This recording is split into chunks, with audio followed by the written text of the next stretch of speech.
Hello friends, welcome to zaagzoogkitchen. இன்னைக்கு நம்ம zaagzoogkitchenல பார்க்க போறது மாதம்பட்டி ரங்கராஜ் அண்ணோட ரெசிபியான கோவை ஸ்பெஷல் அரிசி பருப்பு சாதம் அண்ட் உருளைக்கிழங்கு ரோஸ்ட் ரெசிபி தான் பார்க்க போறோம். நான் மாதம்பட்டி ரங்கராஜ் அண்ணோட ரெசிபியை தான் ரெப்ளிகா பண்ணியிருக்கேன். இந்த ஒன் பார்ட் அரிசி பருப்பு சாதம் ரெசிபி செய்யறதுக்கு ரொம்ப டைம் எடுக்காது, குறைஞ்ச நேரத்திலே செஞ்சிடலாம். ஆஃபீஸ் போறவங்களுக்கு, ஸ்கூல் போற கிட்ஸுக்குலாம் வந்து ரொம்ப குயிக்கா ஈஸியா செஞ்சு கொடுத்துடலாம். இந்த அரிசி பருப்பு சாதத்தோட உருளைக்கிழங்கு ரோஸ்ட் வந்து டேஸ்ட் வந்து அடிப்பொலியா இருக்கும். கண்டிப்பா ஒரு தடவை ட்ரை பண்ணி பாருங்க. வாங்க ஃப்ரெண்ட்ஸ், டேஸ்டியான அரிசி பருப்பு சாதத்தோட உருளைக்கிழங்கு ரோஸ்ட் செஞ்சிடலாமா? இந்த வீடியோ உங்களுக்கு பிடிச்சிருந்ததுன்னா வீடியோக்கு ஒரு லைக் கொடுத்துட்டு ஷேர் பண்ணி சப்ஸ்கிரைப் பண்ணிக்கோங்க ஃப்ரெண்ட்ஸ். ஃபர்ஸ்ட் அரிசி பருப்பு சாதம் செஞ்சிடலாம். இதுக்கு ஃபர்ஸ்ட் அரிசியை வந்து ஊற வச்சுக்கலாம். பவுல்ல 1 கப்பு வந்து அரிசி எடுத்துக்கிறேன். பச்சரிசி, சாப்பாட்டு அரிசி எதுனாலும் நீங்க எடுத்துக்கலாம். இப்போ இதில் துவரம் பருப்பு வந்து 1/2 கப்புக்கும் கம்மியாக, அதாவது 1/3 கப்பு வந்து சேர்த்துக்கிறேன். இதில் தண்ணி சேர்த்துட்டு அரிசியும் பருப்பையும் நல்லா கலைஞ்சிக்கணும். இந்த அளவு நல்லா கலைஞ்சதும் இப்போ இதில் அரிசி மூழ்கிற அளவுக்கு தண்ணி சேர்த்துட்டு இதை ஒரு 10 to 15 நிமிஷத்துக்கு நம்ம ஊற வச்சுக்கலாம்.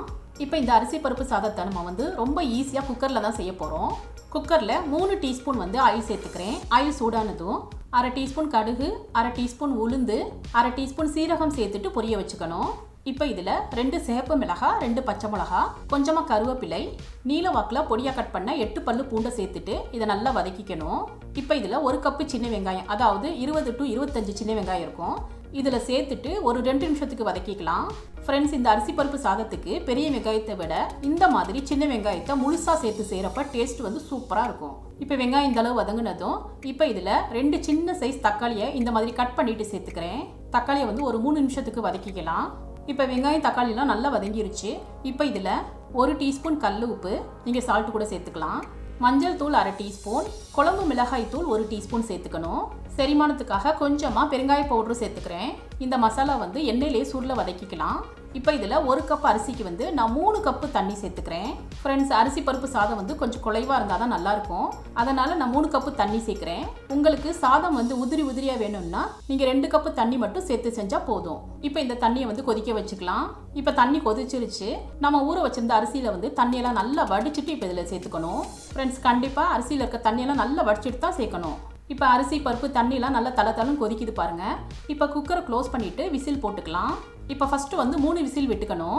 3 விசில் வந்ததும் 2 நிமிஷத்துக்கு அடுப்பை வந்து லோ ஃப்ளேம்லேயே வச்சுட்டு அதுக்கப்புறம் அடுப்பை வந்து ஆஃப் பண்ணிக்கணும். இப்போ விசில் வந்துருச்சு. அடுப்பை ஆஃப் பண்ணிவிட்டு கொஞ்சம் தம்க்கு விட்டுக்கலாம். சாதம் வந்து தம்மாக இருக்குள்ளேயே நம்ம வந்து உருளைக்கிழங்கு ரோஸ்ட்டு செஞ்சிடலாம். நான் இந்த மாதிரி ஒரு பெரிய சைஸ் உருளைக்கிழங்கு எடுத்திருக்கேன். இதில் இருக்க தோலெல்லாம் சீவிட்டு இதை இந்த மாதிரி ஸ்கொயராக க்யூப்ஸாக வந்து கட் பண்ணி வச்சுக்கணும். இப்போ கட் பண்ண உருளைக்கிழங்கு வந்து தண்ணியில சேர்த்து வச்சுக்கலாம்.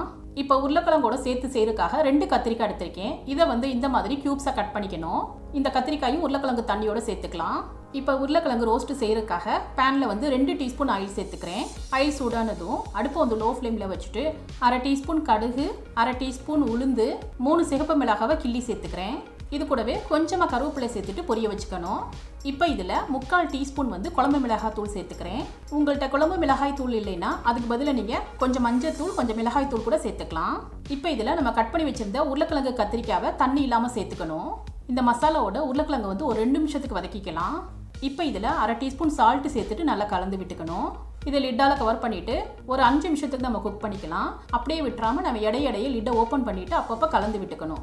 உருளைக்கிழங்கு வந்து அடிப்பிடிக்காமல் இருக்கிறதுக்காக இதில் கொஞ்சமாக இந்த மாதிரி தண்ணியை தெளித்து விட்டுட்டு மறுபடியும் லிட்டால் கவர் பண்ணிவிட்டு குக் பண்ணிக்கலாம்.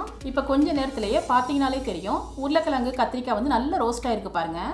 உருளைக்கிழங்கு கத்திரிக்காய் ரெண்டுமே நல்லாவே வெந்திருக்கு. நம்மளோட உருளைக்கிழங்கு கத்திரிக்காய் ரோஸ்ட் வந்து சூப்பராக ரெடி ஆகிடுச்சு பாருங்கள். பார்க்குறதுக்கே டெம்டிங்காக இருக்குது. இப்போ அடுப்பை ஆஃப் பண்ணிவிட்டு இதை ஒரு பவுலுக்கு மாற்றி வச்சுக்கலாம். இப்போ குக்கர் ஓப்பன் பண்ணிக்கலாம். அரிசி பருப்பு சாதம் வந்து நல்லா பெர்ஃபெக்டாக குக் ஆகிருக்கு. கொஞ்சம் கூட அடி பிடிக்கல பாருங்கள். சாதத்தை வந்து கொஞ்சம் குழச்சி தான் செஞ்சுருந்தோம். இது குழச்சி செஞ்சுருந்தாலுமே இது ஆறுனது உதிரி உதிரி ஆகிடும். இன்னும் வந்து டேஸ்ட்டு கூட்டி கொடுக்கறதுக்காக இஞ்சி தட்டுற உரலில் 1/2 டீஸ்பூன் மிளகு, 1/2 டீஸ்பூன் சீரகம் சேர்த்துட்டு இந்த மாதிரி கொரகரப்பாக பவுடர் பண்ணிவிட்டு இப்போ இந்த சாதத்தோடு சேர்த்துக்கணும். இந்த மாதிரி மிளகு சீரகம் கொஞ்சம் சேர்த்தோம்னா டேஸ்ட் வந்து கூடுதலாக இருக்கும். அதே மாதிரி செரிமான பிரச்சனை இல்லாமல் இருக்கும். இப்போ இதில் துருவின கொஞ்சம் தேங்காய் சேர்த்துக்கிறேன். பொடியாக கட் பண்ண கொத்தமல்லி கொஞ்சம் மேலே தூவிக்கணும். லாஸ்ட்டாக கொஞ்சமாக தேங்காய் எண்ணெய் தெளித்து விட்டு நல்லா கலந்து விட்டுக்கலாம். அவ்வளோதான். மணக்க மணக்க அரிசி பருப்பு சாதம் வந்து சூப்பராக ரெடி ஆயிடுச்சு. சைட் டிஷ்ஷாக நம்ம வச்சு உருளைக்கிழங்கு ரோஸ்ட்டோட ஊறுகாய், தயிர், அப்பளத்தோட சேர்த்து சாப்பிட்றப்ப டேஸ்ட் வந்து சூப்பராக இருக்கும். கண்டிப்பாக ஒரு தடவை ட்ரை பண்ணி பாருங்கள். ஃப்ரெண்ட்ஸ், இந்த டேஸ்டியான காம்போ ரெசிபி உங்களுக்கு பிடிச்சிருந்ததுன்னா நீங்கள் ட்ரை பண்ணி உங்கள் எக்ஸ்பீரியன்ஸை கமெண்ட்டில் ஷேர் பண்ணுங்கள். சுவையான சமையல், சுகமான வாழ்வு. தேங்க்யூ.